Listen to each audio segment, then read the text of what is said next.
And welcome viewers to the Daily Space Weather.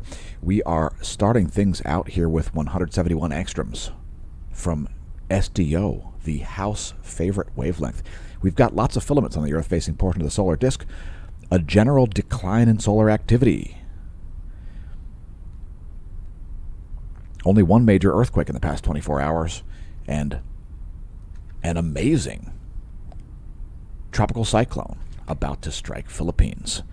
By the way, thanks for tuning into the Smash News Network, least busted name in news. Congratulations on realizing that the channel exists.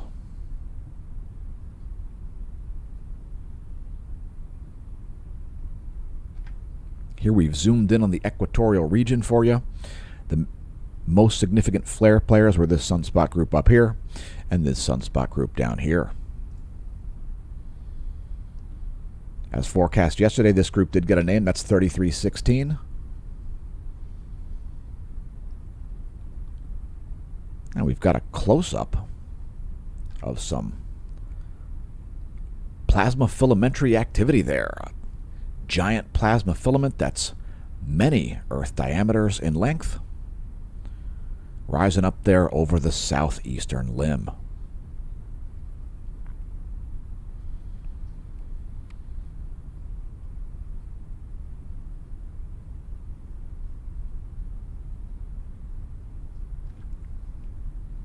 Here's a view of that same filament in SDO, 304 plus 193 angstroms. My personal favorite wavelength to show solar filaments and prominences. That is pretty sweet. Here's the equatorial view in those wavelengths from SDO.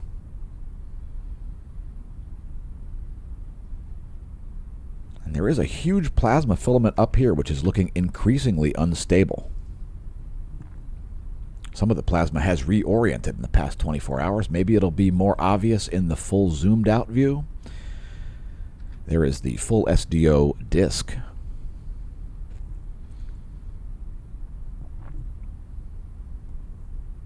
So likelihood for coronal mass ejections is like 100%. We've been seeing an underperformance in terms of CMEs in the past 24. Here's yesterday plus today in SDO continuum, and I guess it's noteworthy that there haven't really been changes to sunspots very much here. A little bit of umbral consolidation in the north, the leading south pole-oriented umbrae here in this southern group. Besides that, not a lot of changes. Here's colorized magnetogram yesterday plus today.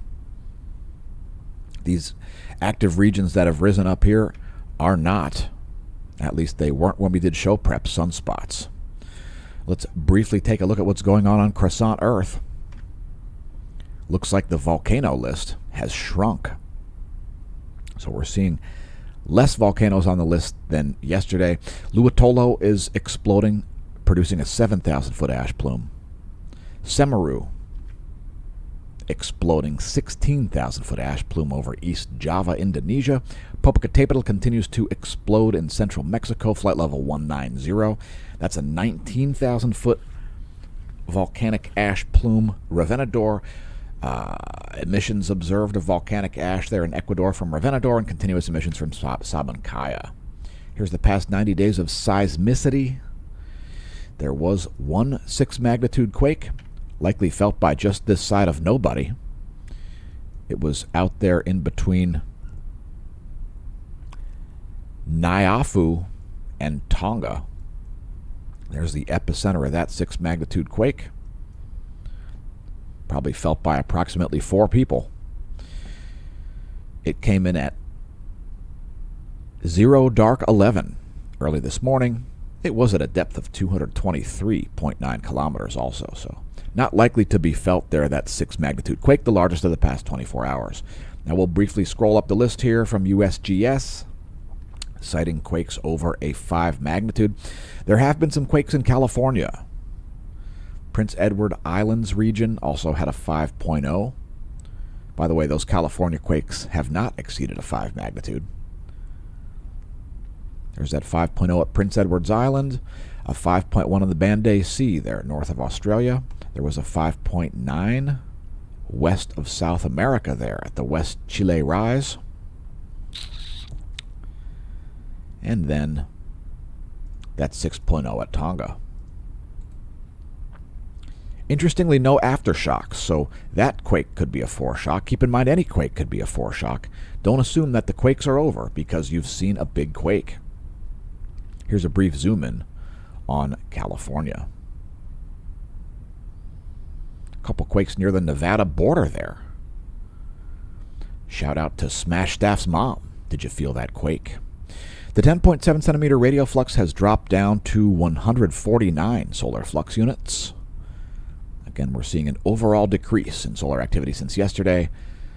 There is the 1-year graph of the radial flux represented by the black line from Solon.info and the Space Weather Enthusiast dashboard. NOAA not forecasting anything except for some geomagnetic unrest late in the day on the 29th. I suspect it's from a coronal hole high-speed stream, as we do not see any earthly directed coronal mass ejections. There are none in the forecast. I think everybody pretty much agrees at the moment that it is quite calm in terms of space weather. Here's the last 4 hours of Earth's magnetic moment from space, and it is a very low-pressure environment there. So that's depicting magnetohydrodynamic pressure, and it is a result of a very diffuse solar wind. We're seeing a solar wind that is insanely low. There's a little bit of an increase just happening at the end. Let's play that through one more time there. Looks like a little uptick in the solar wind here, causing the space weather modeling framework to update its pressure around planet Earth. That's the space weather modeling framework magnetohydrodynamic pressure to about 12 Earth diameters. So there we do see a little increase in the solar wind happening, getting back to more normal levels. Here's Earth's magnetic moment from the ground. We show it daily on the channel because a lot of people are convinced that the Earth's magnetic poles are going to flip. We don't see evidence of that happening in this imagery. Planetary K-index, an average of global geomagnetism, is currently at 1. Very geomagnetically calm conditions. We may see a minor uptick, and let's see if we can figure out why. It's because of an instrument switch. Yeah, so we were using the ACE and Discover here, and now we're back to just the Discover, which is showing higher density plasma. So the Discover there is showing 13 protons per cubic centimeter for the solar wind density. Solar wind speed here still significantly elevated at over 550 kilometers per second. The rest of those frames are pretty unremarkable. Keep in mind the ACE and Discover, they can both be making correct measurements, but Lagrangian point 1 is a rather large location to orbit, and so they have the capability of sensing vastly different plasma regimes. Anyway, that was the uptick that we showed you in the magnetosphere movie. The switch over to the Discover spacecraft, showing not only much higher density, but also higher speed. So a little bit of a different regime there showing up as the instrument switch, going from like a third of a proton per cubic centimeter to like 13 protons per cubic centimeter. And that applet is supposed to move. There we go. It was all the way down to like a tenth of a proton per cubic centimeter. And let's take a look at magnetic data next. There are your GOES magnetometers. And yeah, this coronal hole high-speed stream is quite diffuse. It's kind of fast, but it's also very, what's the opposite of dense? Diffuse.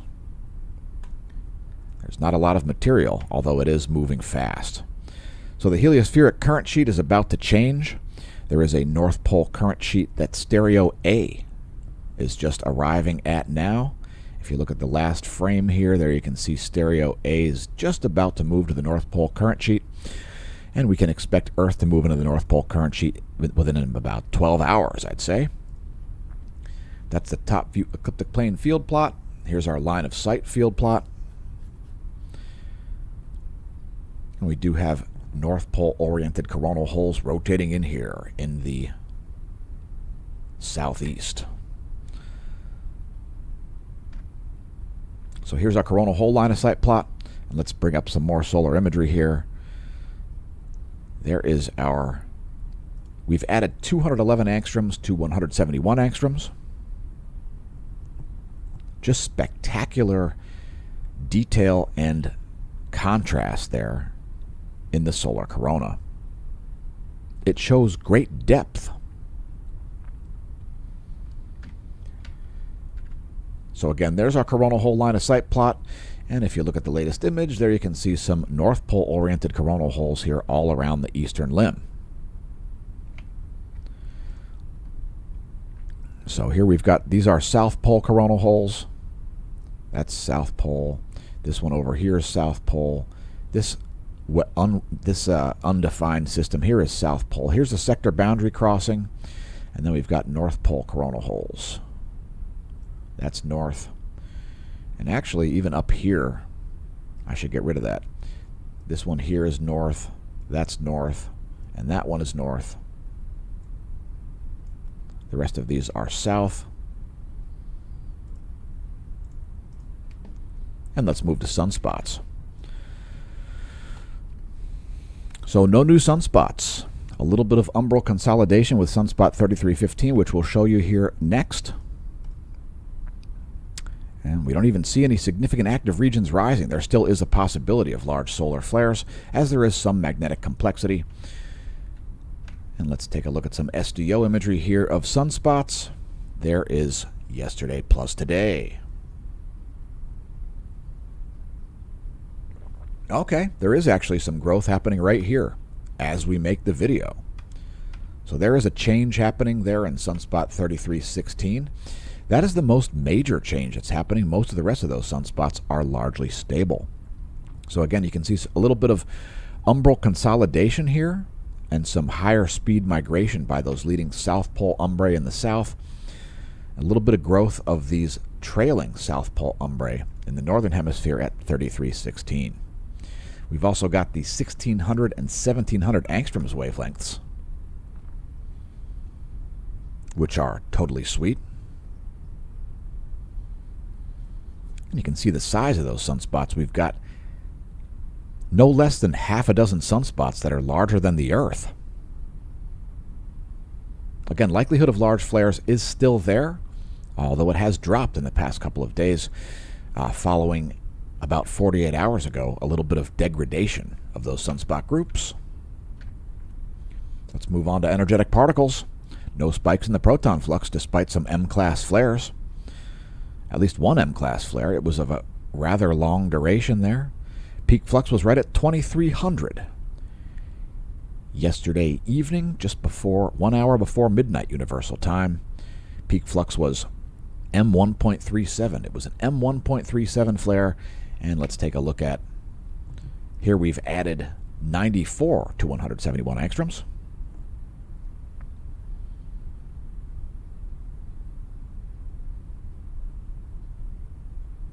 And that M-class flare, it was really a simultaneous event, I believe. This sunspot flared at almost the exact same time as this sunspot, which could be the explanation for that long duration. Here we've put together 94 plus 131 angstroms. You should see that M-class flare happening. It's to a large extent coming out of both of these sunspots, or from a region near both of those sunspots. Here's a little closer view for you. That should be a little bit more definitive. And then we've got some even further zoomed in close-ups. Here's the northwestern group.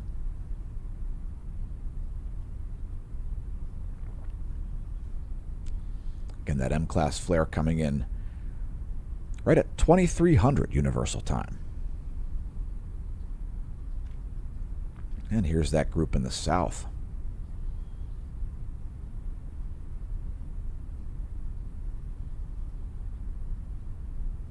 Nice. And continuing on.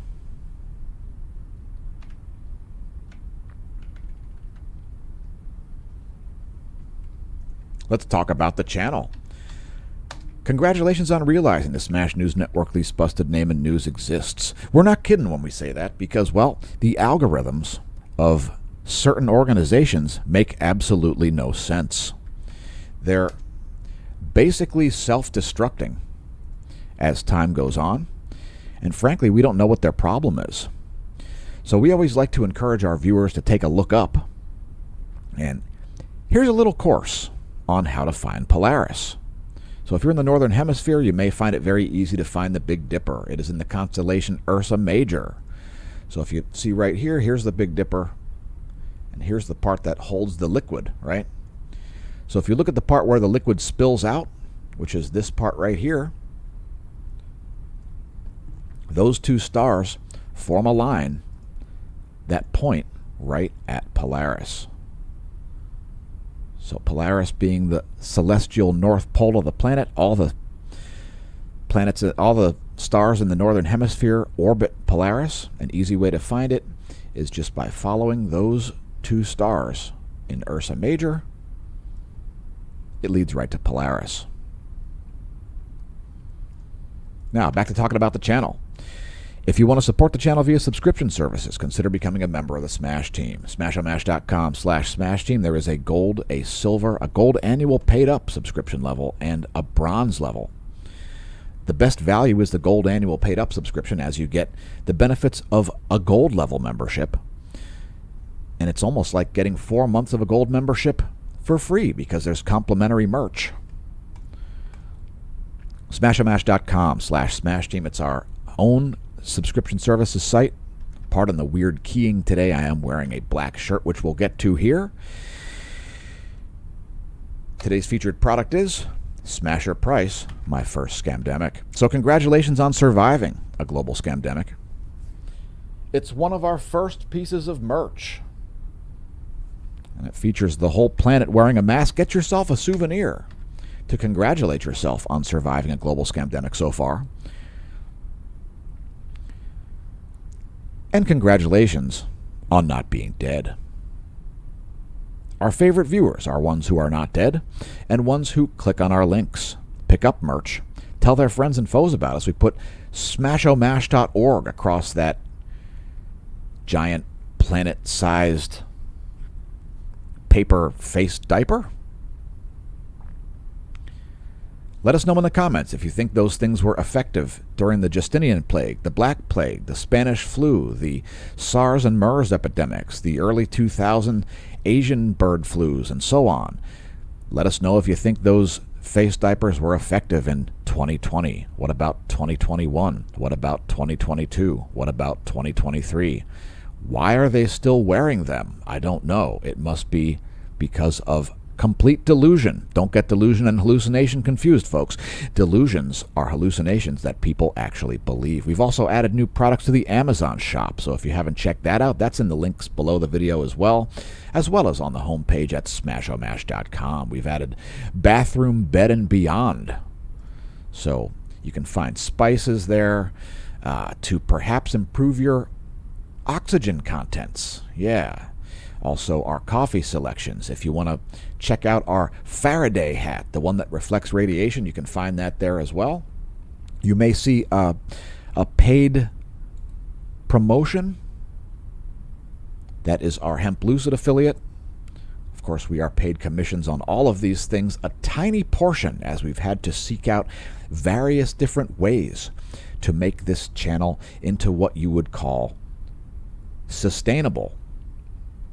And so one of our latest affiliate/sponsors is Hemp Lucid, so make sure you enter the promo code SMASHOMASH to save some dough on checkout there.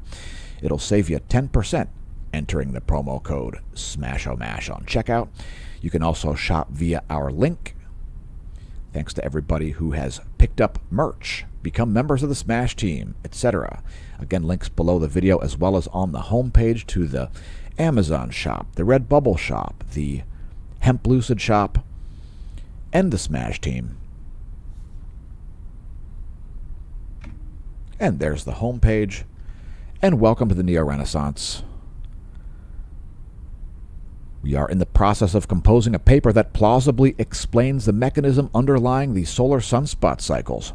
When that passes peer review, it will be the most important science paper in hundreds of years. because, well, understanding the way the sun works isn't just important for cosmology, it's also important for human technology. Superionized materials are not only the frontier of cosmology, they're also the frontier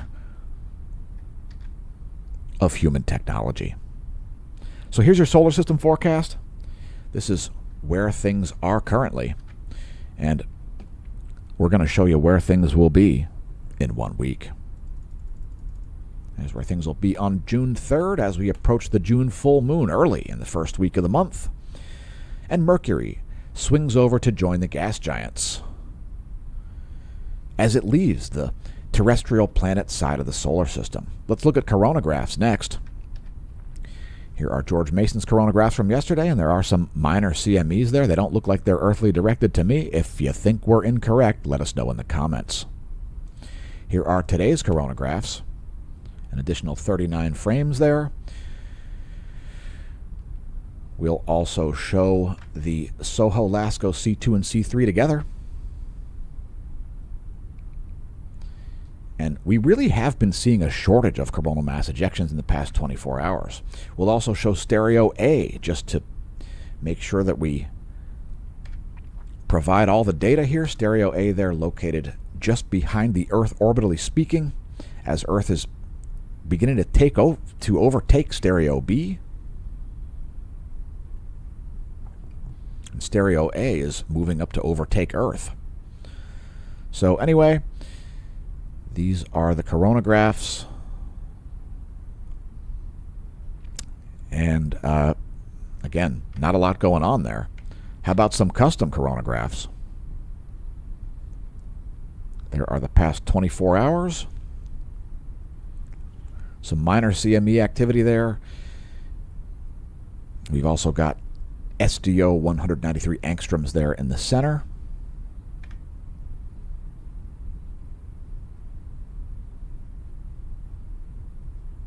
Some of that material might actually be earthly directed there, but if so, it's going to be a very minor impact because it's quite diffuse. So this could be one of those stealthy CMEs. We do see some plasma motion happening in this area here around the time of those coronal mass ejections. So I suspect there might be a little CME impact here. We can expect that to arrive on the 30th. May 30th, minor CME impact forecasted there. It's, again, going to be quite minor. That is just a regular speed and diffuse type coronal mass ejection. It's a little on the stealthy side. You can see some plasma motions happening right here. I think some of that ejecta is headed our way. Again, CME impact here likely around the 30th of May. So that came from this area down here, it looks like. We did also have some events on the opposite side of the sun there that are helping to further muddy the waters. You can see the entire solar disk there kind of lighting up, an indication that something happened on the opposite side of the solar disk. Right about there, you can see like a full coronal wide pulsation happening, but not a lot going on this side of the solar disk. Again, there could be a little bit of plasma headed this way. It will be a minor impact if it strikes at all. Anyway, let's get back to our daily space weather content, and thanks for leaving comments. John and Mike. All right, so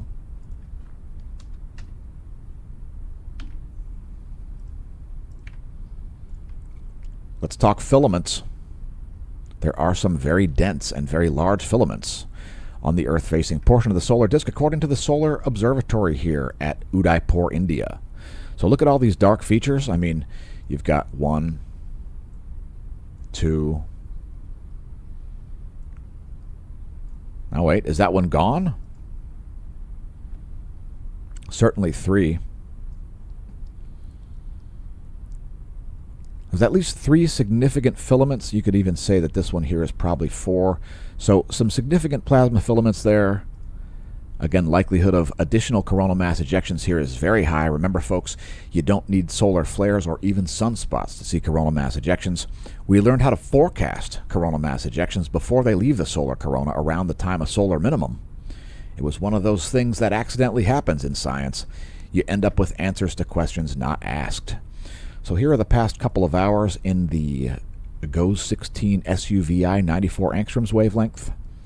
Just figured we'd bring this one up today to show something different. No CMEs propagating at the moment, and no flares really happening, although a little bit of activity happening down here in these southwestern groups. Next,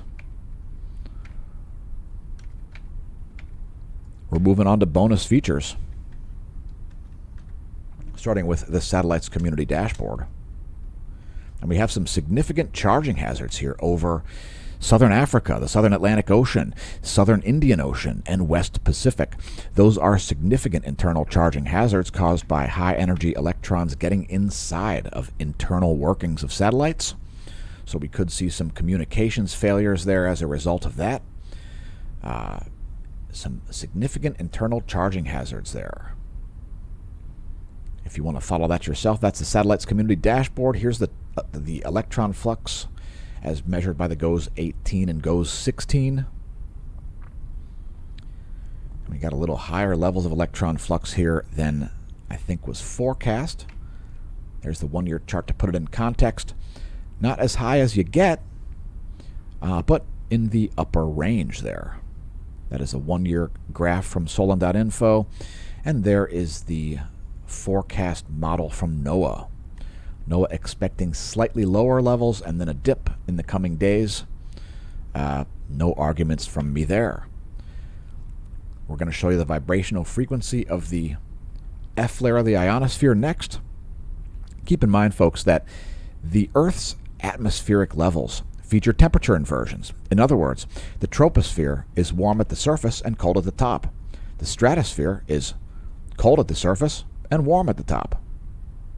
The mesosphere is the opposite of that, warm at the bottom and cold at the top, and the thermosphere gets hotter as you get closer, as you get farther out into space. So each one of those layers has different chemical components as well. The layer that we're showing next is the F layer of the ionosphere. It's at about 300 kilometers of altitude. Feel free to pause the video on this frame if you're not familiar with things like electromagnetic radiation penetration, chemical componentry, and temperatures. So here's vibrational frequency of the ionosphere, and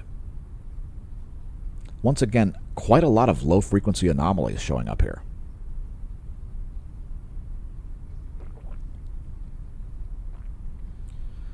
So certainly in the southern hemisphere, also it looks like some major ones in the northern hemisphere. Let's let that play through and then show the anomalygram, which will make it more clear. As our channel endeavors to show you things that are not readily visible, you've got to make some estimations. You've got to make some inferences, and sometimes even use deductive logic to understand what's going on. These low-frequency anomalies are probably caused by the ionosphere puffing up and denser material getting up to the level where the radiography creates these images. As you can see, lots of low-frequency anomalies, especially in the southern hemisphere. That is the anomaly in megahertz from the 30-day median. And here's the latest image, 12 o'clock universal time. There's the anomalygram, and there is the ionogram. You can see the ionosphere puffing up there. Charging hazards in that same zone. There's some data being corroborated for you. And we'll close out the space weather segment with the total electron content, which is the free electrons all the way out to about 12,500 miles of altitude down to your GPS handset. Here is the coupled thermosphere, ionosphere, plasmasphere electrodynamics model.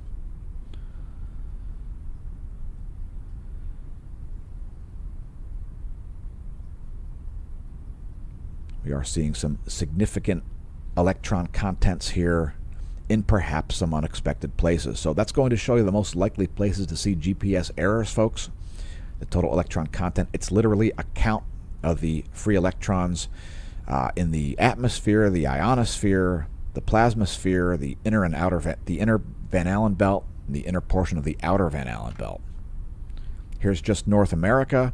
This is total electron content anomaly from the 10-day average.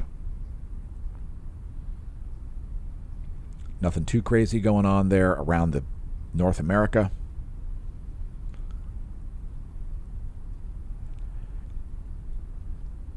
And here is your latest intensity gram and latest colorized magnetogram from SDO. So again, these groups up here, they have lost some complexity. There are still some small deltas there. So they still do have magnetically complex structures.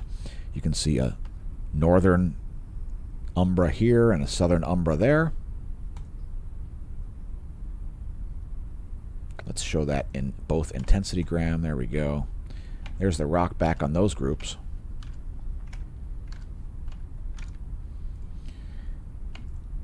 These groups in the south. Let's see if we can get both of those on screen at once.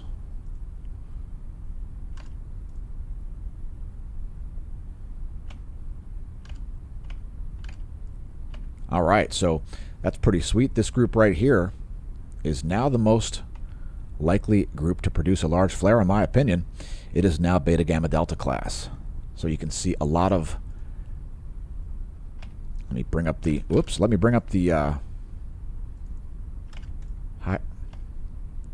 I don't know what's happening today. I don't know which button to press. There we go. So there's the intensity gram and the colorized magnetogram. And you can see quite a lot of intermixed magnetic fields here. So especially back here, you can see a lot of south pole magnetism mixing in there, and you can see a lot of north pole magnetism. So that's a little bit better as far as producing large flares. And if you're frightened of solar flares, maybe you should tune into a different channel. We are always hoping for space weather, as it creates for interesting phenomenon. And it helps to advance the science because it gets people watching. Anyway, it's time to move to our meteorology segment. And we're starting out by looking at sea surface temperatures and this giant typhoon, which is bearing down on Philippines. And the bad news is that the water is like 88 degrees. So there is a lot of convective energy available there. That is warm water. And it looks like the Philippines might be in hot water.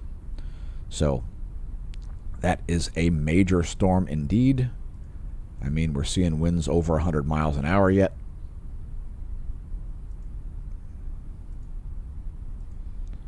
Should be the northwestern portion, but down here we found winds over 100 miles an hour. So yeah, warm water there around the Philippines. And it's even anomalously warm water. There's a sea surface temperature anomaly in the surface winds. And there is just the surface winds. It has de-intensified a little bit since yesterday, but it is still quite significant. So here are the surface winds of the eastern world. Let's blast through the rest of meteorology. Here are the jet streams. Here are the jet streams of the west. Still incoherent jet streams over the U.S. there. Check it out. Jet streams are all over the place. A huge convergence, a huge divergence happening here over the southern Rockies.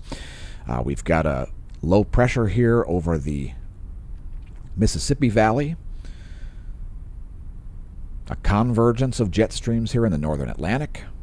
A doubled up jet stream over the southern U.S. Again, it's pretty incoherent. And that should lead to some odd surface winds also. We've got a south to north wind flow here going up the Rockies. And this strong low that is formed off of the coast of Georgia. These are the surface winds of the central world.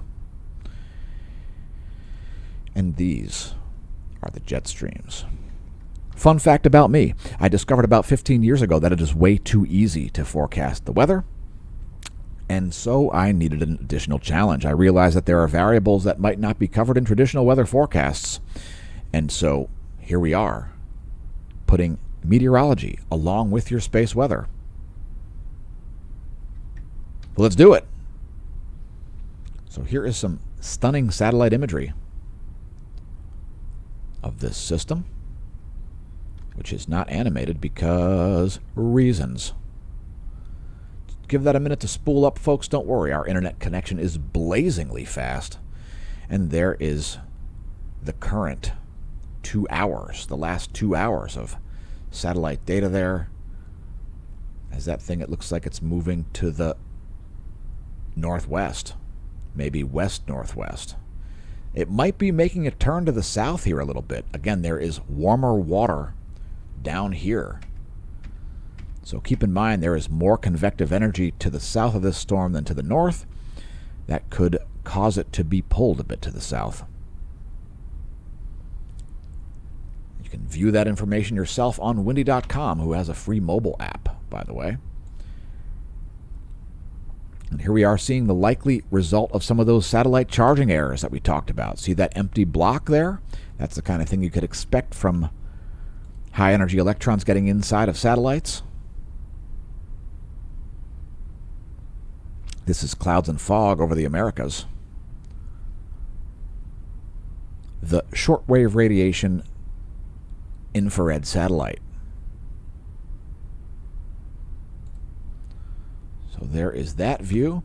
And here's your weather.gov map. If your location is lit, head to weather.gov, the National Weather Service site, and click your location. We've got some strong storms here striking eastern New Mexico and Texas, including some flash flood warnings and so on. Again, if your location is lit up on the map, weather.gov is where you can get your weather warnings. Also, a bunch of tropical storm type warnings along the east-southeast coast of the U.S.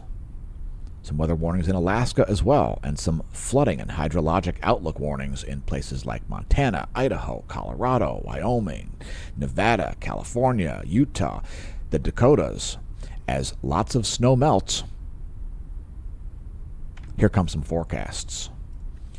So this is a 72-hour GFS forecast. You can see that low is going to head up to the north and then break up. This low right here, it's going to just basically go due north, and then it's going to dissipate. The strong storms in Texas and Oklahoma, they are, well, that's the forecast. That's the forecast. That's a GFS 72-hour pressure and precipitation forecast. And let's check rain totals. So here's the same model, the GFS 72-hour model, showing total accumulated precipitation in inches. And it looks like it's been downgraded a little bit there. South Carolina now not expecting nearly as much rain as it was just a couple of days ago. Again, it's a 72-hour GFS total accumulated precipitation forecast. And good morning to you as well, Mr. Bordages. We hope your dinner last night was delightful. Here is our 72-hour GFS pressure and temperature anomaly forecast. And the southeastern U.S. is going to be kind of cold. Also, Texas going to be seeing temperatures here something like 16 degrees Celsius below normal, and some anomalously warm temperatures in the northern and western portion of the country. California going to be cold also for the most part.